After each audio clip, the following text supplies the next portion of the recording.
ce moment, il y a le frère d'Aïcha qui est rentré, Abdurrahman.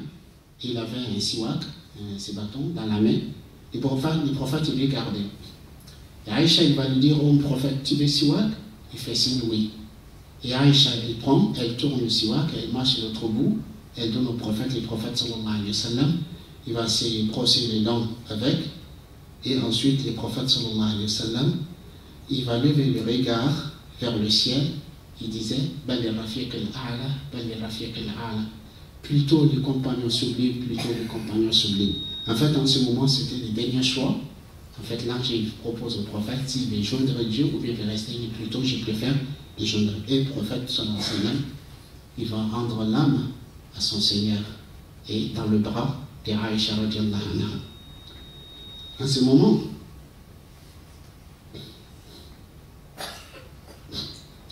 Aïcha radiallahu anha, elle dira, je ne savais plus quoi faire. Donc Aïcha, elle va se mettre à crier, à pleurer. Et quand les gens ils ont entendu Aïcha, ils ont su que le prophète sallallahu alayhi wa sallam, il venait de rendre l'âme à son Seigneur. Anas radiallahu anhu, il dit,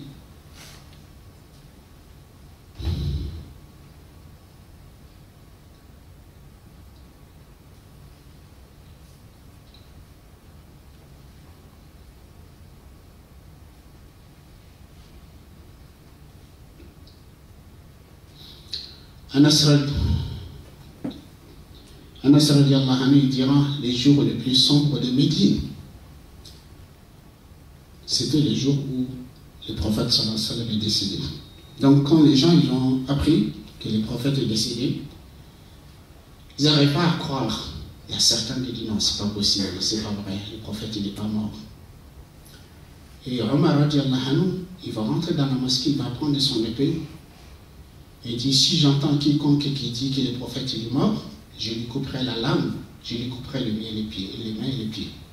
Abu Bakr n'était pas présent en ce moment, puisque le matin, quand ils ont senti que le prophète allait mieux, Abu Bakr il avait demandé la permission d'aller voir l'une de ses épouses qui habitait loin, puisque ça faisait des jours qu'il n'avait pas vu.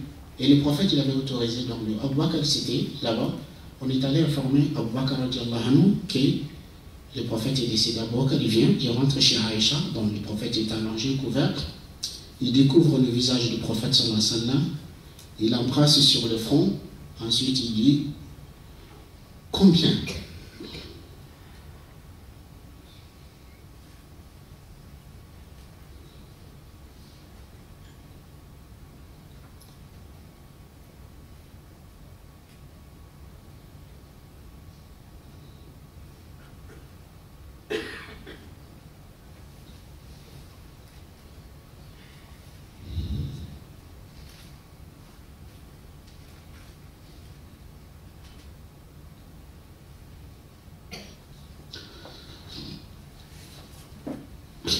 Il l'embrasse sur le front et dit, combien tu es bon, mort et vivant.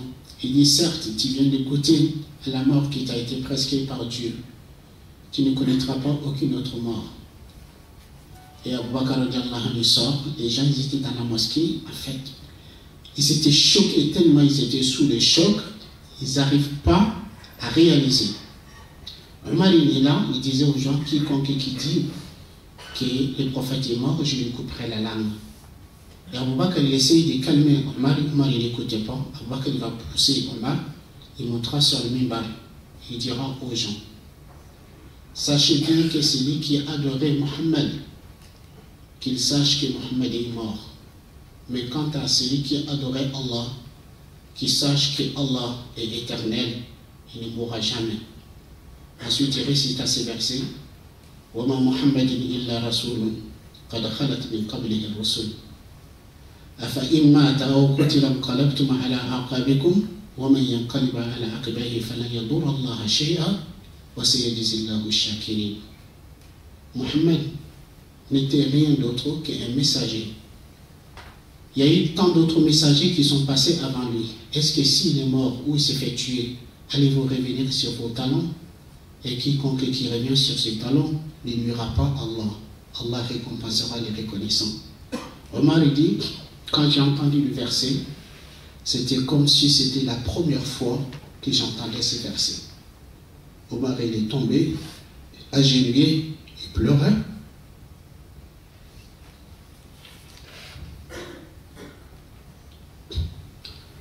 Et les compagnons disent, c'est en ce moment que nous avons eu la certitude qu'effectivement le prophète est mort. Certains disaient, nous cherchons un endroit où on pouvait se cacher pour pleurer.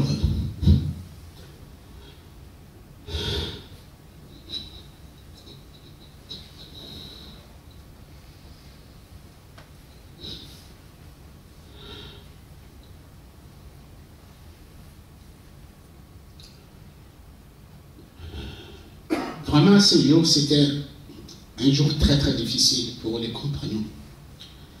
Car il venait la personne la plus aimée à leur cœur qui vient de leur quitter. C'est la fin de la révélation.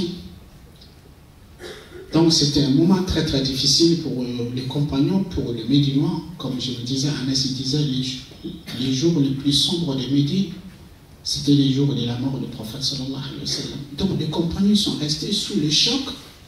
Ils n'arrivaient pas à réaliser jusqu'à l'ère de Dour. À l'ère de Dour, quand l'ère de Dour est arrivée, Bilal radiallahu anhu, comme dans son habitude, quand il est venu pour faire l'adhan, il va commencer à faire l'adhan, Allahu Akbar, Allahu Akbar, Allahu Akbar, Allahu Akbar, Ashhadu an la ilaha illallah, Ashhadu an la ilaha illallah. Et quand il arrive, Ashhadu anna Muhammadan Rasulullah, il n'a pas su commencer.